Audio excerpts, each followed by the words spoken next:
Have you ever dreamed of stepping into a place where time forgot to move? Villages so strange, their people seem to wield powers from another era. Welcome to Travel Discoveries, where we chase the world's most eccentric hidden gems. Today, we're exploring 3 villages frozen in time, where locals live like it's centuries ago, and some say they keep bizarre, almost supernatural secrets. From ancient rituals to mind-bending traditions, this is not your average travel vlog.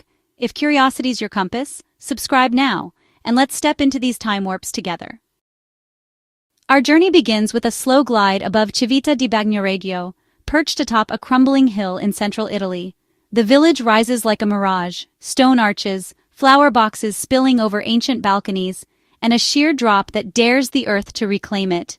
They call it the dying city, but to step here is to feel time itself hesitate, as if the past is not gone, but waiting. To enter, you cross a single, narrow bridge, suspended above shifting earth and silent chasms.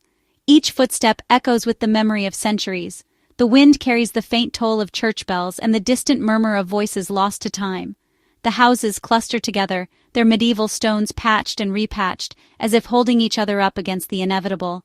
Vines creep along the walls, and the scent of wild herbs drifts from hidden gardens. Only a handful of souls remain, some say just 10 year-round, guarding the village's quiet rhythms. Here, shutters clap in the breeze, cats prowl the alleys like tiny sentinels, and time lingers, stretching out in golden silence. In the early morning, mist curls through the narrow lanes. Locals sweep their doorsteps, exchange greetings in dialects older than the stones beneath their feet, and prepare for rituals that have outlasted empires. Listen closely, and you'll hear stories whispered about olive oil recipes, handed down like sacred codes. The blend, the timing, the temperature, each step guarded, every flavor a page from the past. In shadowy kitchens, grandmothers press olives with hands that remember every harvest. The golden oil glows in glass bottles, catching the light like liquid sun. Some say a single drop can heal, if you know the right blessing to whisper as you taste it. In the heart of the village, the old piazza comes alive. Imagine the clang of a blacksmith's hammer, the laughter of children chasing pigeons, the market stalls bursting with woven cloth, fresh bread, and wildflowers. The air is thick with the scent of rosemary and wood smoke. Using AI, we've rewound Civita to its prime. Bustling markets, cloth merchants bargaining, the clang of farriers' tools, the shimmer of oil in clay amphorae. Looms creak in shadowed rooms, weaving patterns that tell stories of love, loss, and hope. Each thread is a memory, each color a secret. The village's rituals, blessing the harvest, lighting candles for the departed, are performed with a reverence that feels almost supernatural. Legends swirl through the alleys, of hidden tunnels beneath the tufa rock, of saints who walk these stones, of a bell that rings by itself on stormy nights. Some say the village is protected by unseen hands, that its survival is a kind of quiet magic. Watch the sun slide across the tufa walls like a slow incantation. Is there magic in the air, or the simple, stubborn miracle of people who refuse to hurry? As dusk falls, the village glows with lantern light.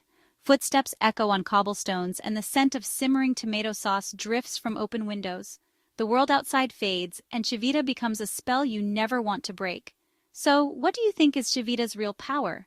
Is it the secret recipe, the enchanted place, or the people who keep its heart beating? Drop your pick below. Recipe, place, or people. High in the Indian Himalayas, where clouds drift like ancient spirits, lies Malana, a village perched on the edge of legend. Some call it the Village of Gods, a place where the air itself feels sacred and every stone seems to remember. Legends whisper that Malana's people descend from Alexander the Great's soldiers, their features and customs echoing a distant foreign past. Others believe their lineage is even older, guarded by deities, protected by rules outsiders can barely fathom. To reach Malana, you follow a winding path through terraced fields and cedar forests, the air tinged with pine and incense. The village appears suddenly, wooden houses stacked like storybooks, their balconies carved with symbols of protection. Here, boundaries are sacred. Outsiders must not touch the temple, the sacred stones, or even certain villagers. Contact is believed to disturb ritual purity, a code enforced with gentle but unwavering resolve. The social code is intricate. Disputes are settled by the village council, whose word is law. Festivals mark the turning of seasons, with prayer drums echoing through the valley, and every ritual is a thread in the tapestry of belonging. Malani language flows like mountain wind, soft, rhythmic, and unlike any tongue spoken beyond these slopes. Children learn it alongside the stories of gods and ancestors, their voices rising with the morning mist. Daily life is a dance with the land. Women gather wild herbs, some found nowhere else on earth, while elders recite the healing properties of each leaf and root. Their herbal lore is a living apothecary, passed down in secret, guarded with reverence. In shadowed kitchens, remedies are prepared, infusions for fever, balms for wounds, and incense to calm restless spirits. The knowledge is mapped in memory, each plant a chapter in Malana's unwritten book of healing. As dusk falls, the village transforms. Lamps flicker to life, casting golden halos on ancient wood. A circle forms in the main square. Villagers gather, faces aglow as the air hums with anticipation. The soundscape is alive. Mountain wind sighs through the pines, prayer drums pulse like a heartbeat, and soft chimes mark the rhythm of the night. It feels as if the valley itself is listening. Outsiders watch from the edge, drawn by the glow and the music, but always aware of the invisible line they must not cross. In Malana, respect is the price of entry, and humility the only passport. You feel it, that thin border where belief becomes landscape. Are we witnessing ancient wisdom, or a mountain mirage the modern world can't quite grasp? Would you follow Malana's strict rules to visit? No touching, total respect for boundaries? Comment I would, or I'd pass. In the heart of Japan's snow country, Shirakawa-go emerges at dusk, a hush of falling snow, the world softened to blue and gold. Gasho-zukuri farmhouses, their steep thatched roofs pressed together like hands in prayer, line the valley. Each window glows with warmth, promising stories within. These homes are built for winter's wait. No nails, only joinery so precise it feels like a secret language between wood and weather. Villagers gather in workshops weaving thick straw ropes, their hands moving in rhythm, binding the past to the present. As snow piles high, villagers tend to the hearth. Sake warms in clay pots, and the crackle of fire mingles with the hush outside. Children press their faces to frosted glass, watching snow slide from the eaves in slow, magical avalanches. Outside, the world transforms. An AI time-lapse reveals winter's grip loosening, snow melting, thatched roofs revealed, plum blossoms opening along the riverbanks. Rice fields awaken, and the village breathes in spring. By day, villagers tend rice paddies and gardens, their movements a steady choreography with the land. Water glimmers in the fields, reflecting the sky and the slow passage of clouds. Every gesture honors the seasons, planting, harvesting, repairing, waiting. As dusk falls, lanterns flicker to life.